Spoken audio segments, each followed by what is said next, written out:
perfecto. Манчин ханчин ханьгу батагчин хотос их хөдөө мэн надад илүү зогч хүүхэн мөхөнтэй биш хөнтөө бүчин чаача хөдөөний хөдөөлн яа манчин.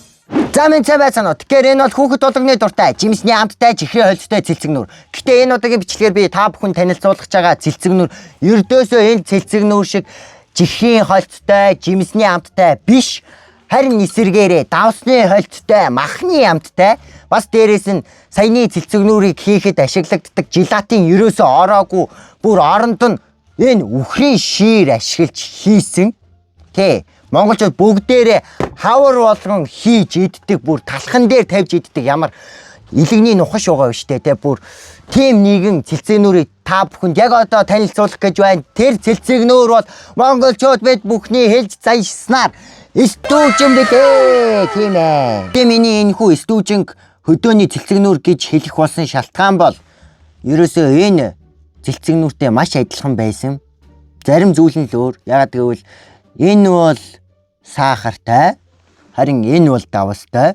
Энэ бол желатин ашигласан, энэ бол ширнээс гаргаж авсан гэдгээрээ л ялгаатай. Гэхдээ л цэлцгэнсэн.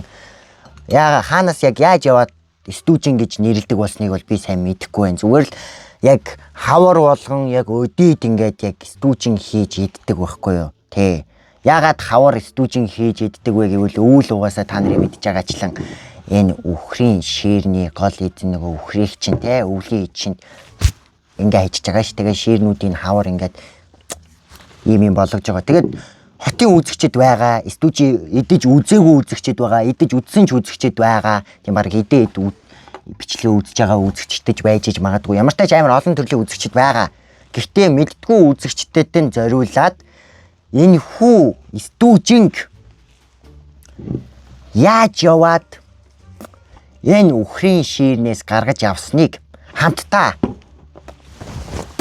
харцгаая. За тэгэхээр хөдөөний цэлцэгнүүр буюу стүүжингээ хийхийн тулд хамгийн ихэнд ингээд ширээ хуйхлах байгаа. Тэгээ шир яаж хуйхалдгийг та бүхэн яг одоо харж байна. Тэгээд хаврын үйлрэл учраас хөөрөө ус их болохоор хамаагүй ингээд газтаж хооронд ингээд шир хуухалж хооронд энэ тийм төмөр гарах аюултай учраас яг доороо энд харагдаж байгаачлан төмөр тавьсан байгаа. Тийм аюулгүй байдлын дүрмээ сайн барих хэрэгтэй байгаа. Тэгээд угаасаа аав нар л энэ зүйлийг хийдэг. Ингээд ширээ хуухлаад янзын сайхан газтаж байгаа л хутгаараа хусаал ингээд сайхан ингээд явнаа. Тэгээд дараа нь болохоор бид бүхэн төөрөнийхаа тахалцгийг салгаж авах ёстой байгаа. Тийм тахалцаг гэдэг бол төөрөний гадныхын ерөнхийдөө энэ ясан бүрхүүл баггүй. Тийм одоо ингээд тахалцгийг хуулаад авсан ширийг та бүхэн харж байна. Ёстой янзын сайхан угаацсан байгаа харж байна.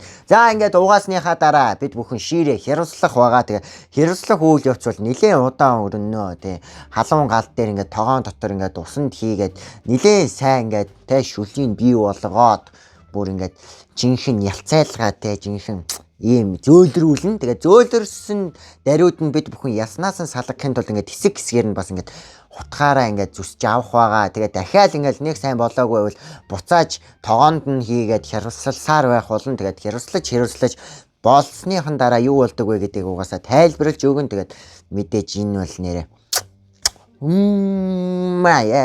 нэрээ үнэхээр янзын баггүй юу те. Угаасаа идэж үзсэн хүмүүс мэдж байгаа байлгүй дээ. Яа амар янзын байгаас тэгвэр хар хурдан балаас айж гişтэй байгаас болцсон л доо.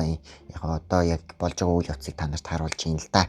Тэгээд ингээд жижиглэнэ. За ингээд жижиглээл янзын сайхан тогоотой шүлэн лүүгээ хийгээл ингээд хэрвсэлсаар байж байгаад хэрвсэлж ягаад энэ ячаад яс хэцүүгүй. Хэрвслах яа төргөн хэллэг юм аа шин. За тэгэхээр хэрвслах үйл явц ерөнхийдөө дуусны дараа юу болдог вэ гэдгийг одоо та бүхэнд харуулах гэж байна.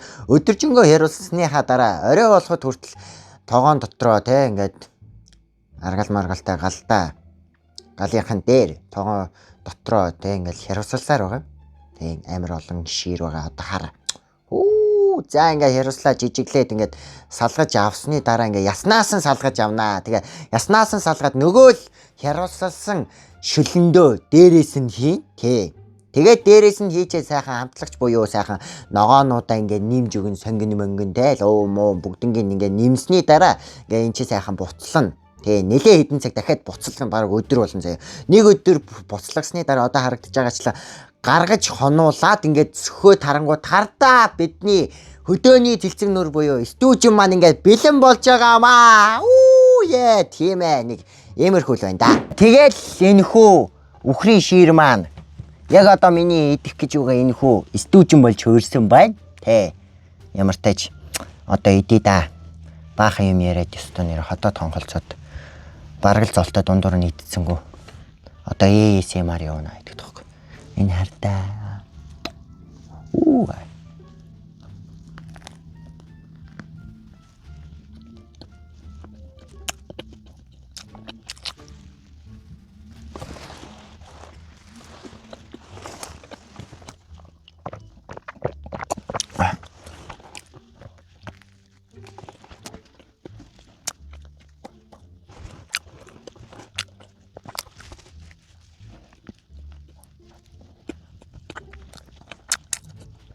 Энэ стүүж нэрэл том аваад тавьчих. Нэрэл том суучих.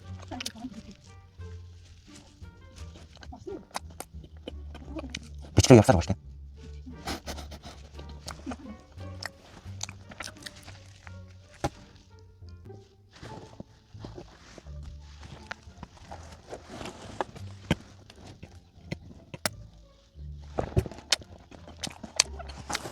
За тэгээд энэ хүртэл хамт байсан үзэгчдээ маш их баярлалаа. Тэгээд энэ удаагийн маань бичлэг энэ хүрээ дуусч байна. Бичлэг таалагдсан бол лайк болон subscribe дарахаа битгий мартаарай. Тэгээд найзууд руугаа шеэр хийж үзүүлээрэй. Бас дээрээс нь комментэн дээрээ коммент бичээ мартваа. Тэгээд дараагийн шин содон сонирхолтой хөдөөний хөгжилтэй бичлэгүүдээр уулзлаа. Төр зур баяртай.